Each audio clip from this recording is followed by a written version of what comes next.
Welcome to Saf Tech International.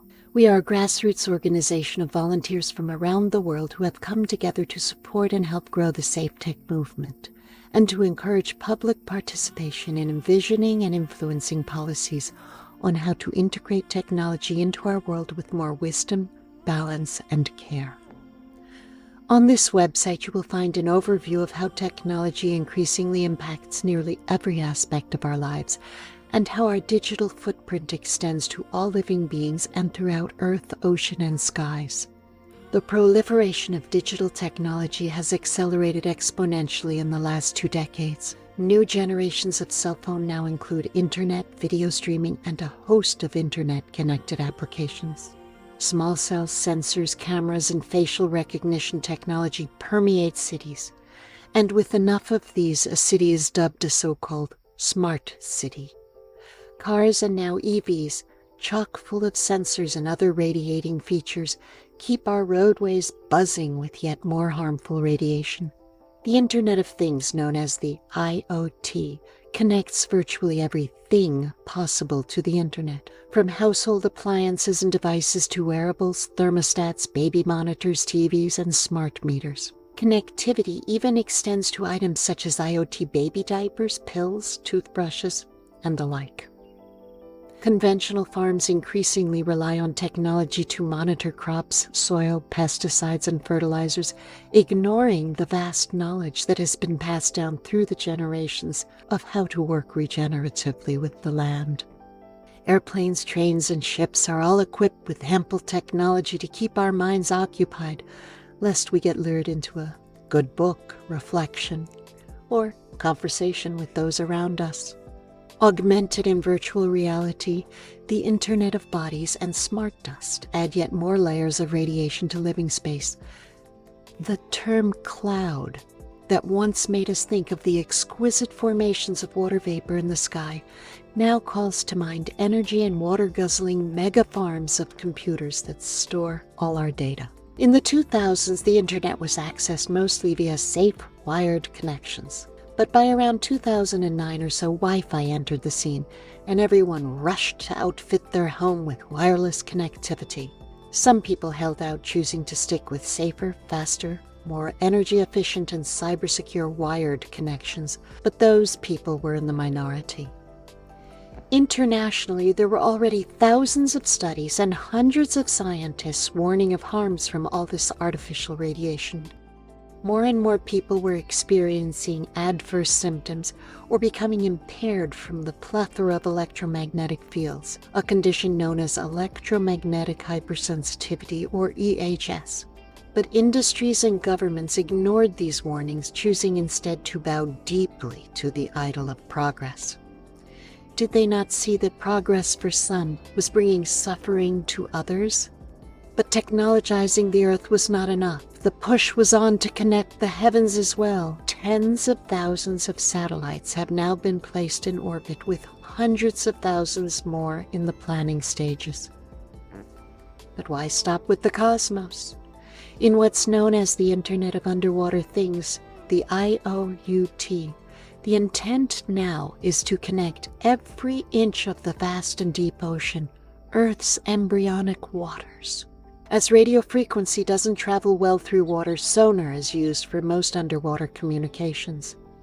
Oblivious to all the marine animals that communicate and forage via sonar, communicating infrastructure such as sensors, robots, and underwater vehicles are being placed throughout the ocean to enable drilling, mining, data gathering, monitoring, and war.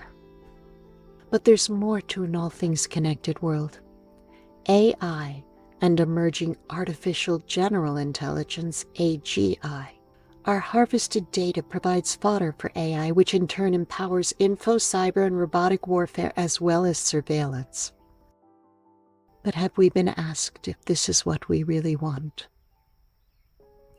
Other drawbacks and the way forward. Many indigenous tribes and religious traditions consider impacts of their actions for at least 7 generations into the future, 150 years.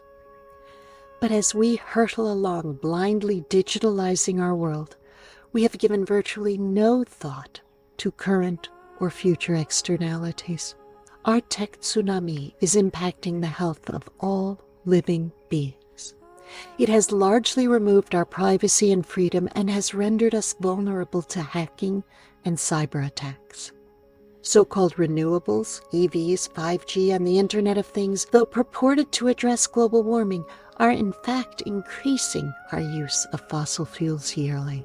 Our digital footprint includes a supply chain and disposal network of toxins and inhumane working conditions in mines, factories, and e-waste facilities. And what's becoming increasingly obvious is that technology has profoundly impacted our interpersonal relationships, how we and our children relate with one another. An often overlooked aspect is that digital technology is an exponentializer. When added to other systems, it increases their speed, scope, and impact, tragically enabling humans to pillage Earth ever more efficiently. And yes, tech can go both ways, increasing positive endeavors as well. And with wisdom and the utmost intention and restraint, perhaps we couldn't maximize the benefits while avoiding the harms. But unfortunately, that's not likely to happen until our civilization pivots to a more values-based trajectory. Perhaps the greatest single threat from technology is that it's sucking us into a mindset and addictive way of life where we feel disconnected from one another and from the rest of the animate world. Instead of filling our days with family, friends, community, and nature, people now spend most of their time imprisoned in a made-to-order reality enabled by their devices.